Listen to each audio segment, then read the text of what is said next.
Hello, everyone. Welcome to this week's episode of Commission Breath. Brandon Love here with Tom Moffat, and we have my good buddy Zac Lofeudo on today. Zac, you and I came up through Bricks with Tom as well, and we had a few good party rips together.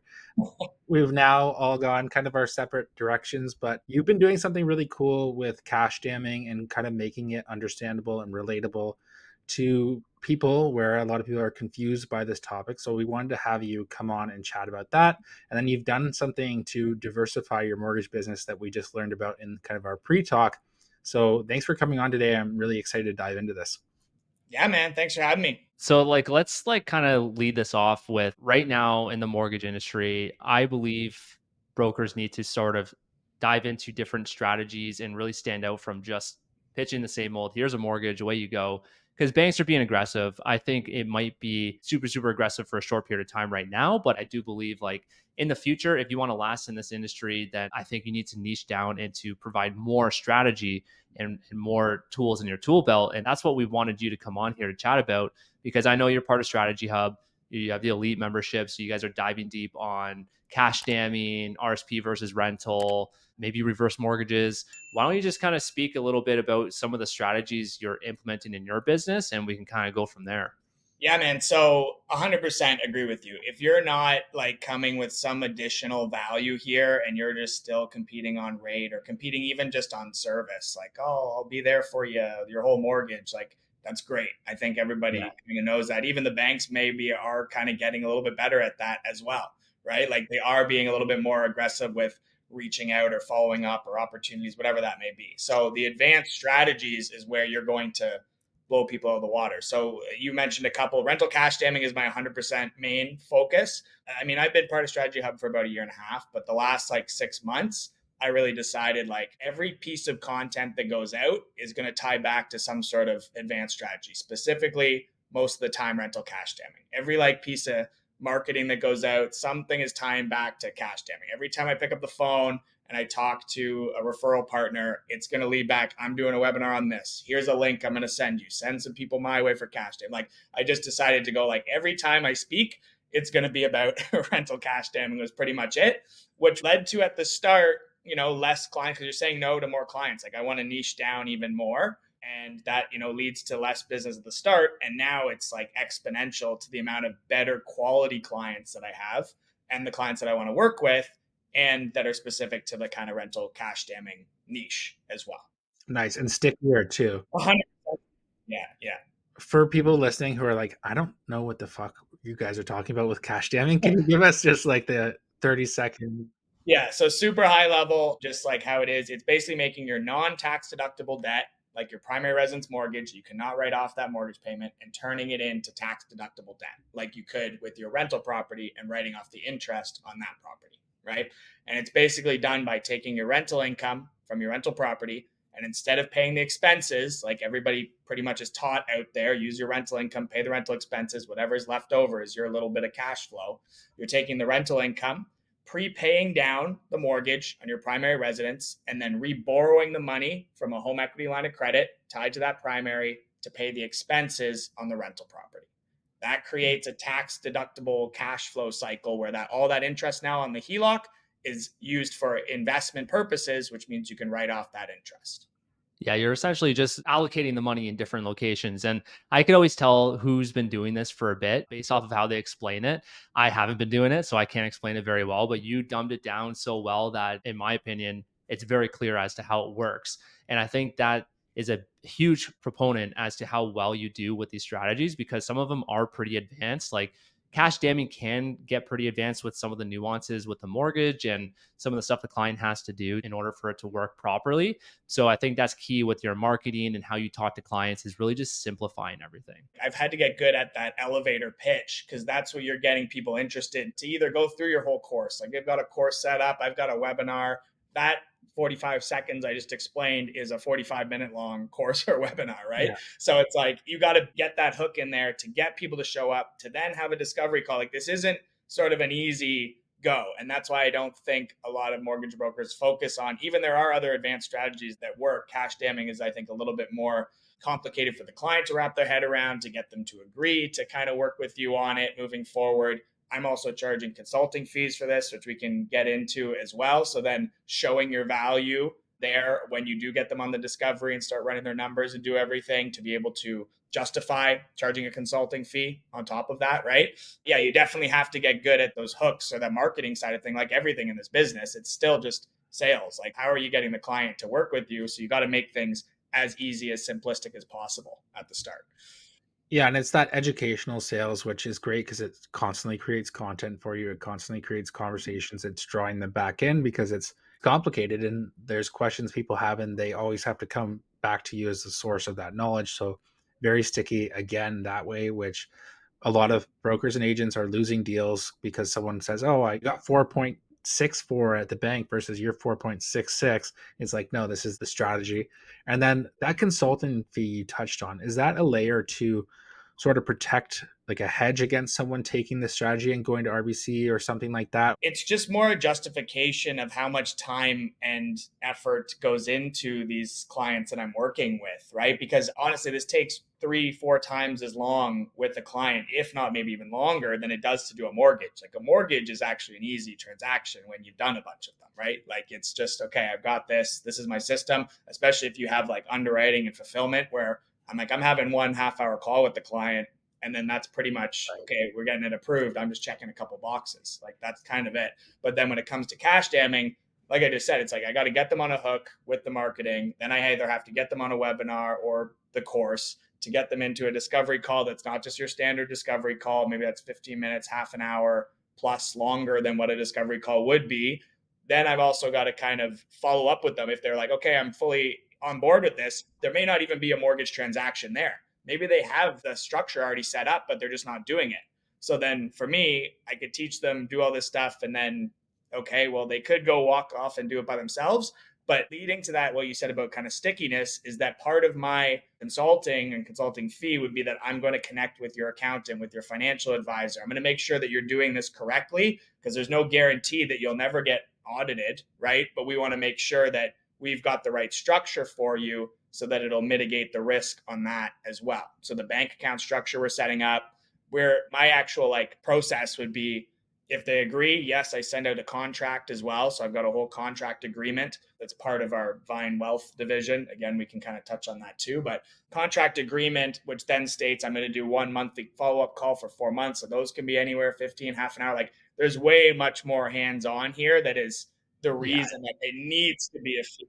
Yeah, it's like it's not just that mortgage transaction. This is like a whole separate service division, and I love it personally. Like the consultant fees just like perked me up when you mentioned that, and I did hear about that with Strategy Hub. Some people charging consultant fees, and I was like, okay, that's cool.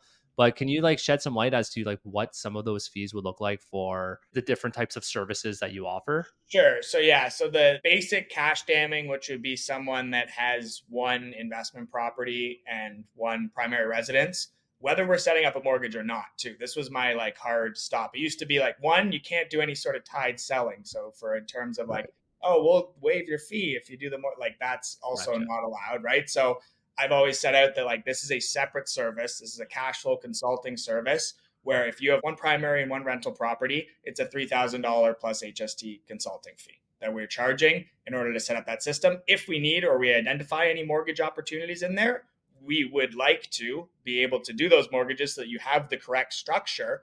But if you're working with a mortgage broker already or you're comfortable with whoever that is, then that can be part of our connection, part of our fee. It's like we'll connect with your mortgage broker to make sure that they understand which mortgage products to set you up in as well. Right.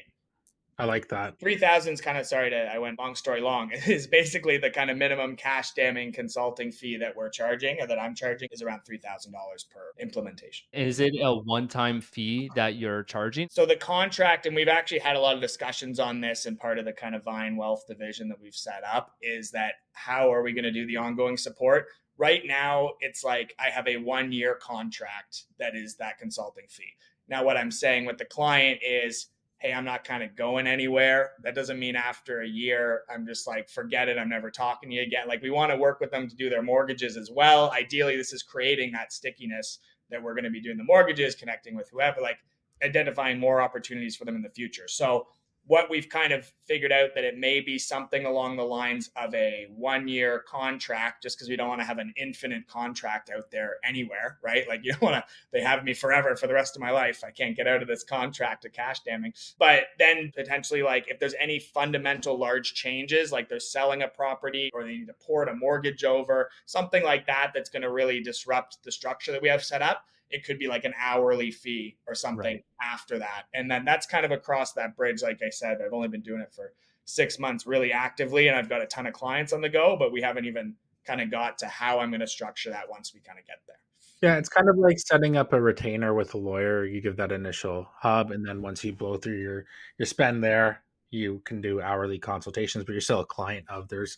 I guess in setting up that secondary piece, it removes the tide selling in the eyes of FSRA. Is that correct? Exactly. This is something that's like, I'm not collecting the documentation for the purposes of doing your mortgage and then figuring. If there was something like that, then there'd need to be some sort of privacy agreement signed, whatever. But if I'm like, this is a cash damming consulting service, and then going through the docs and going from that sense, then that's exactly it. It's a separate business. There is no kind of, well, you do this with us and we'll waive this over here. It's like, this is pretty hard and fast, set in the sand there, drawn a line in the sand between the two. Nice. Gotcha. And it sounds like you're going all in on this. But for someone that's, interested in this, but they're like, I don't want to set up this whole other business where I'm charging consultant fees. How can they benefit from, let's just use cash damming as an Yeah. example? So there's a couple different ways. I think there's a couple different groups of like mortgage brokers or buckets that you'd fit in. It'd be one that would just be like, forget this. I have no time. I don't even want cash damming. Forget it. I'm good at what I do. I don't want to add that extra layer into my business. Some people like myself that'll be like, I want to go all in. I want to learn it. I want to do everything. You're doing it all hands on 100%. Then you can work out the consulting fees, everything like that. That's awesome. The other mortgage broker would be like, I get this. This is really cool. It can save my clients a lot of money. There's maybe opportunities in there. That's where we're saying you can work with someone like myself where you keep the client as your mortgage client. Like I said previous, I can work with you or other mortgage brokers. Like, I don't have to be the one doing the mortgage. We can draw up an agreement where we can be on a meeting together with the client. We can run them through everything. I can provide some, pieces of content for them to kind of understand the concept. Then I can identify in there, yes, this will work for the client. I can still charge my consulting fee to be the one that's setting up the implementation on it for you. And then you do all the mortgage pieces that need to be done. This has also worked really well because I've identified more mortgage opportunities for mortgage brokers that I've been working with, right? So it's like they'll come to me, say, hey, this client might fit the bill. And I'm like, yeah, actually, we can do a refinance here, pull out some money, pay down this mortgage, then set up cash damming. We need a HELOC on this property. And they're like, holy shit, there's 3 transactions I didn't have Yeah. before, right?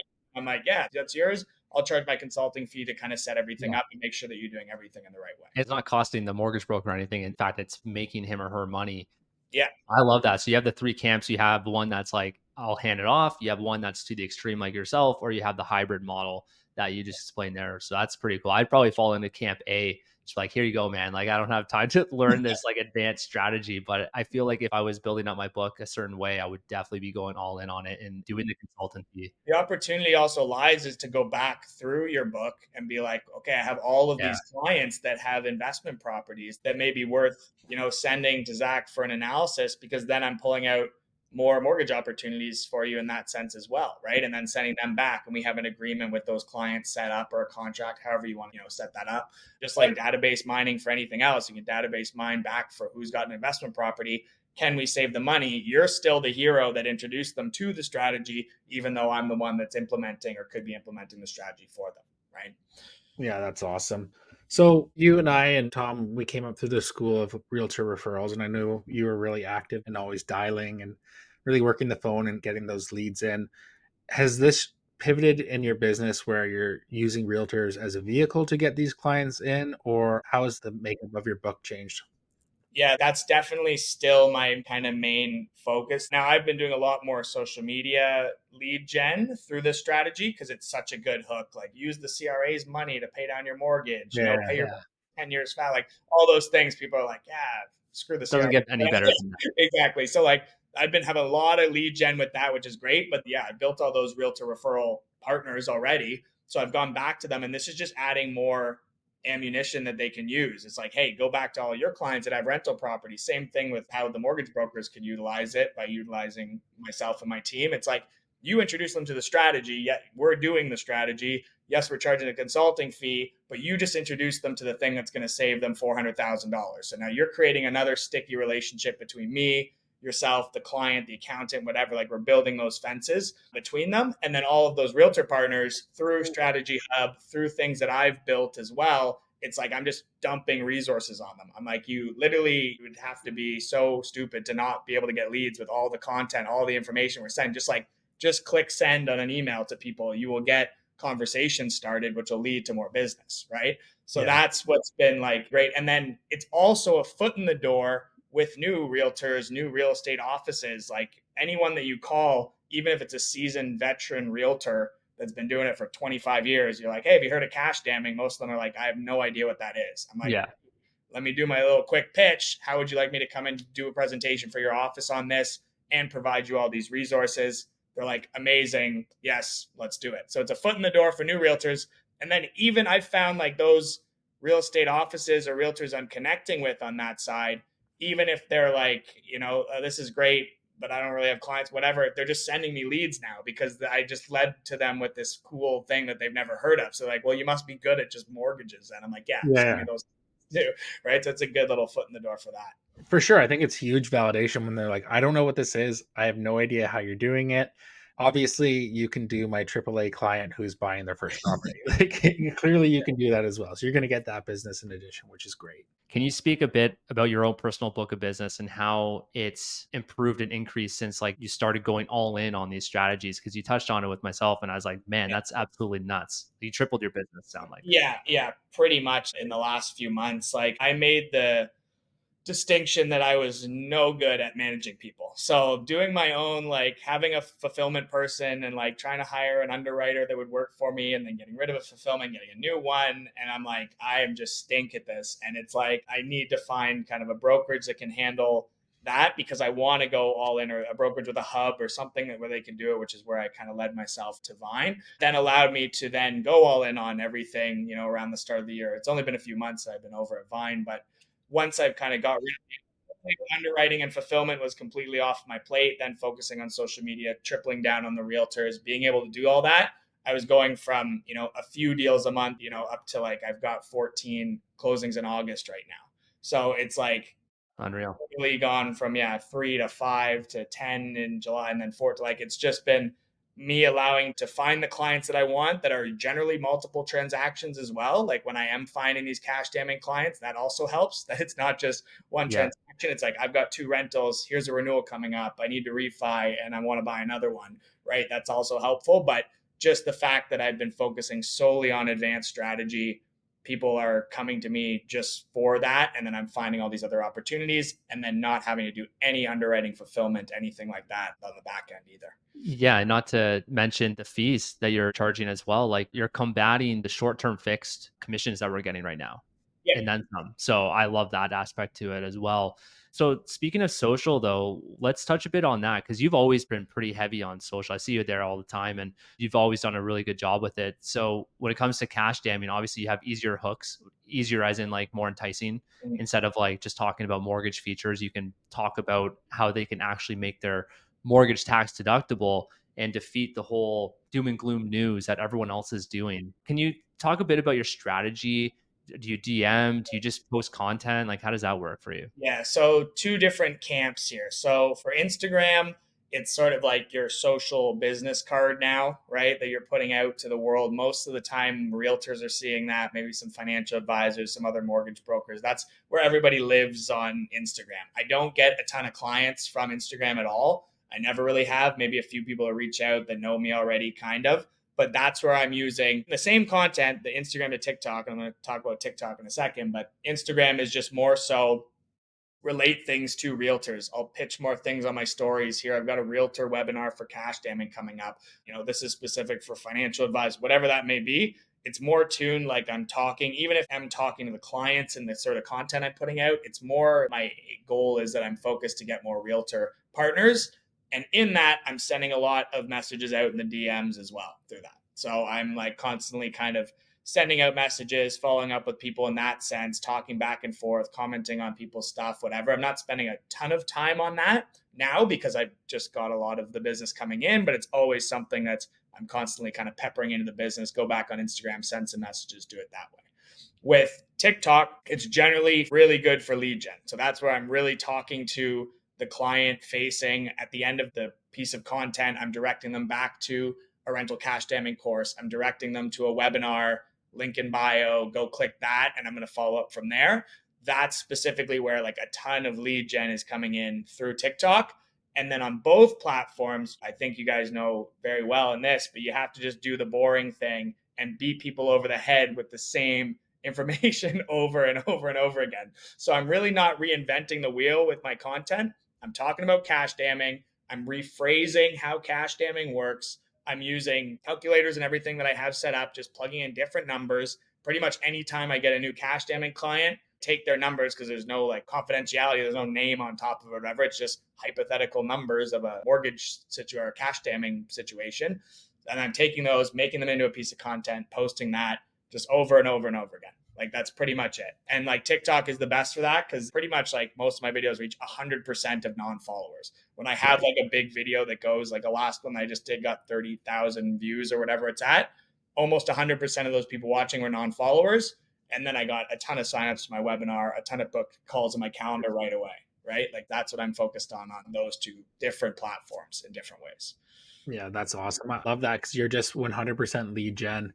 You hand it off. You're right. You're beating them over the head with the same content, but it's like by the time you're sick of your message, people are just starting to kind of get the initial understanding of what it is, right? That's the old marketing adage. So it's great that you can keep just reiterating there, and then it's also consistently just filling that pipeline for you.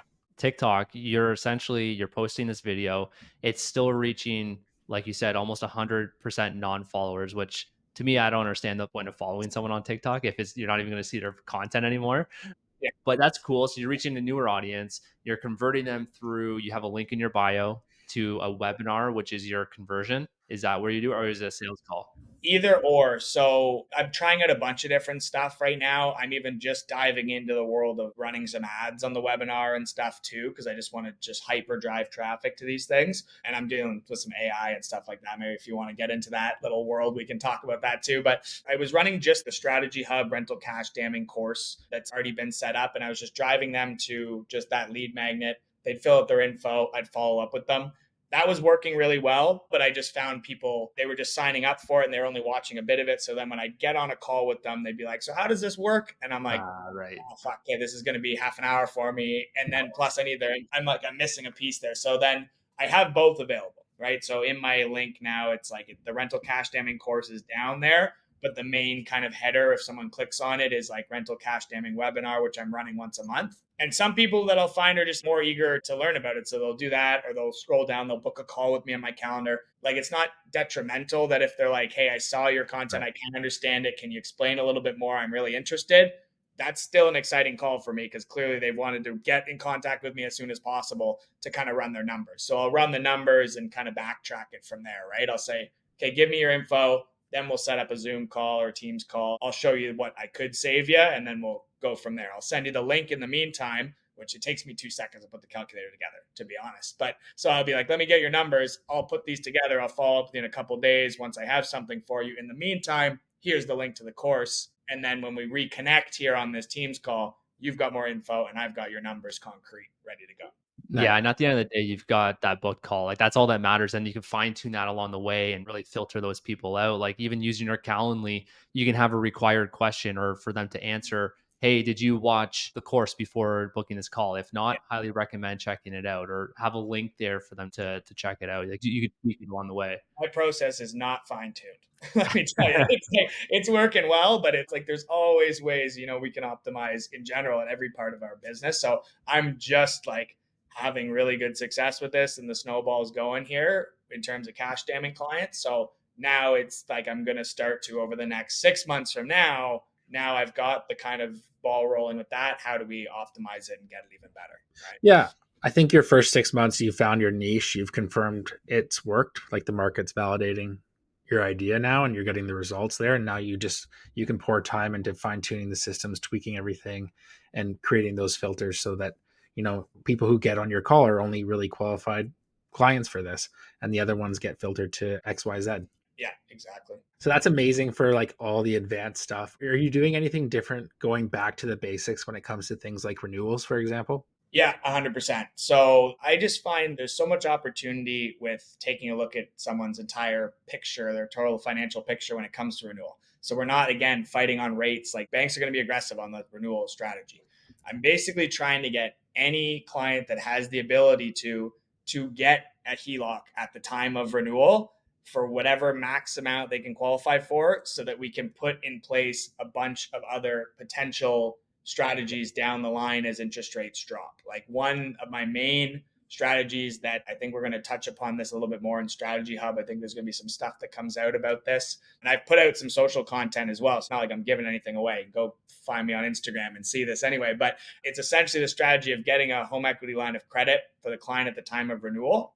And if and when interest rates drop or go down, having a product that allows you for max prepayment privilege, like Scotia to allow up to 20, right? So say you've got a 500K mortgage and a 100K line of credit that we've set up at the time of renewal. You could actually pull that 100K out with the line of credit, make a 100K prepayment onto your mortgage. So it lowers it down to a $400,000 balance. And I'm just generalizing numbers. Then take that home equity line of credit and lock it into a new mortgage component at Scotia with whatever the lower interest rate is at the time, right? And you can theoretically do that every single year if interest rates are going down and lower the overall net cost of borrowing, right? And with Scotia, they'll just automatically adjust the amortization so your payment won't change, but you can just go to the branch or go to Scotia and say, no, bump my amortization back up to whatever it was before the prepayment. So now you're actually lowering your payment and lowering the overall interest cost of borrowing. Is that the HELOC rate lock strategy? Is that the one there? Similar to that, this is actually what we deem like the cascade strategy or a cascade renewal strategy. But this I've also been able to use to win people that have lower interest rates elsewhere. But again, it's like just describing a strategy that other people aren't talking about to a client. They're like, wow, you must be really good at everything else you do. We should probably just work with you because nobody else taught me about this. I'm like, and it will save you money in the long run. But it's also helped me win like a purchase this month too. Like someone was buying, but they had a huge down payment. And I'm like, well, let's get you a line of credit as well, because down the line we can do this cascade strategy, or it's going to identify an opportunity that they do want to buy an investment property. They kind of mentioned that to me. I'm like, well, let's set this up now and I'll send you the info on rental cash damming so we can maybe do that in the future, but we already have the structure set up. So just like talking about these strategies as well, even if they can't do them right away, as like a renewal or a purchase, if the equity's there, just setting up a home equity line that's readvanceable, that gets your foot in the door for other advanced strategies that are out there, right? I love that cascade strategy because it's fantastic and it's something that people understand. Like a lot of these It's pretty concepts, simple. yeah, it makes sense to That's people. my favorite ones because it's so simple to explain to people and they're like, oh, I get it. Okay. It's not Yeah. like something like cash damming like that. What I just explained in a minute and a half there, or the whole strategy is the whole strategy. It's not a half-hour course that you need to learn and Yeah. then you need to be able to understand. Like that is it right there. It may take a couple times for the average person that doesn't have a mortgage brain, but like it's still pretty simple to understand pretty quickly. Do Yeah. you get any pushback on the, I mean, 100K HELOC, probably not, but like when you're getting into like a higher amount of HELOCs, do you get any pushback from some of the lenders like, hey, like what are they using these funds for? I haven't really. Like the last one I just did, I think it was 500,000 on the HELOC, and it was just like it was available there, and they qualified. I didn't get any pushback. Now again, I'm now not doing any of my underwriting True. or Right. fulfillment, so I don't know. Maybe they did get pushback, Maybe you did, you just don't know. but no, from what I've heard or seen, no, not really. If it's available, they qualify.